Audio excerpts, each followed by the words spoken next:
বন্ধুরা দেখো আমরা আজকে তালের ফুরুলি তৈরি করব। দেখো প্রথমে আমরা তালটা নিলাম, খোলাটা তুললাম, করে তালটা ভালো করে ধুয়ে নিলাম। ধুয়ে নেওয়ার পরে তালটা ভালো করে ছোলাটা ওর যে খোবলাটা সেটা তুলে নিলাম। তালটা ভালো করে চটকে নিলাম। নেওয়ার পরে তারপরে ওর খামিটা ভালো করে ছেঁচে নিলাম। ছেঁচে নেওয়ার পরে তারপরে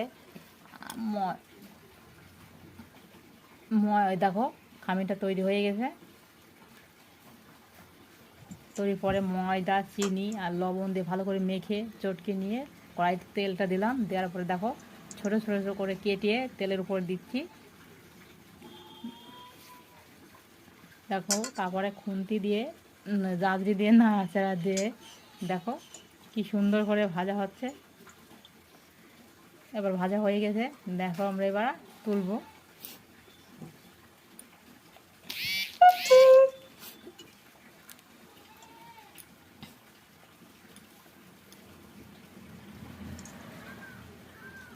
দেখো পুরো কমপ্লিট।